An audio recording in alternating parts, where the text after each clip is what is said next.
एक माह कबल कंधार से शुरू होने वाला तालिबान का सफर काबुल में आकर रुक गया। जिस तेजी के साथ अमरीकी और इसके इत्तेहादी अफगानिस्तान से निकले हैं, इससे कहीं ज्यादा बर्क रफ्तारी से तालिबान ने अफगानिस्तान पर कब्जा किया है। अफगानिस्तान के सदर अशरफ गनी जिस तरह मुल्क से फरार हुए और तालिबान ने सदारती महल में कदम रखकर पूरा इंतजाम संभाल लिया है, जिसके बाद अमरीका अब भी पुरअमन इंतकाल इक़्तिदार का ख्वाहां है और इस सिलसिले में चीन और पाकिस्तान के किरदार को अहम समझता है। अमरीकी महकमे खारिजा के तर्जुमान नेड प्राइस ने कहा है कि अमरीका चाहता है कि तमाम पड़ोसी ममालिक अफगानिस्तान में इस्तेहकाम के लिए अपना किरदार अदा करें। बिलखुसूस चीन और पाकिस्तान के सामने ये बात रखी है कि अफगानिस्तान में सलामती और सियासी तस्वीर की तैयारी में हमारी मदद करें, ये सबके मफाद में है। दूसरी जानिब हम देखते हैं कि अफगानिस्तान में तालिबान ने अपनी जगह बना तो ली है, मगर अफगान तालिबान को असल चैलेंज का सामना है, यानी इक़्तिदार को कायम रखने के लिए हुकूमत साजी। क्या तालिबान के पास ऐसी क़यादत और टीम मौजूद है जो अफगानिस्तान की हुकूमत को बेहतर अंदाज में चला सके? इस वक्त तालिबान के पास जो क़यादत मौजूद है उनमें तालिबान के सरबरा मौलवी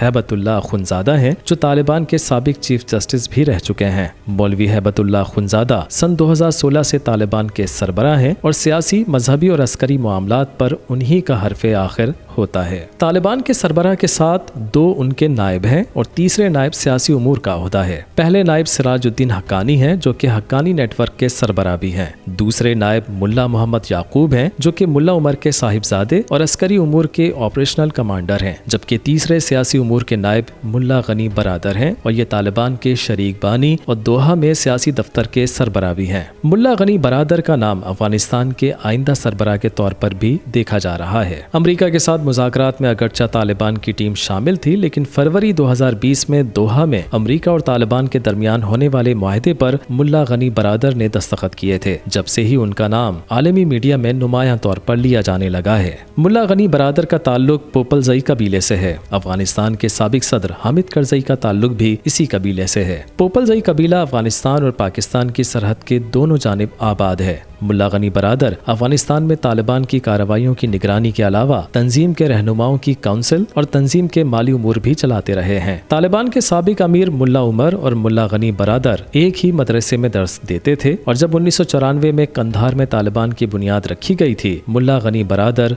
बानी कायदीन में से हैं। अफगानिस्तान में तालिबान के पहले दौरे हुकूमत में मुल्ला गनी बरादर हेरात सूबे के गवर्नर और तालिबान फौज के सरबराह भी रह चुके हैं। अब देखना यह है कि तालिबान कब और कैसे अपनी हुकूमत तश्कील देते हैं और किस तरह अफगानिस्तान को एक नए दौर में दाखिल करते हैं। पूरी दुनिया की नजरें इस वक्त अफगानिस्तान पर लगी हुई हैं। अफगानिस्तान में अमन कायम होने के बाइस पड़ोसी मुल्क खुसूसन पाकिस्तान में भी अमन कायम होगा और जब अमन होगा तो यह खित्ता तरक्की के उस सफर पर गामजन हो जाएगा जिसका पहिया गुज़िश्ता कई साल से रुका हुआ है।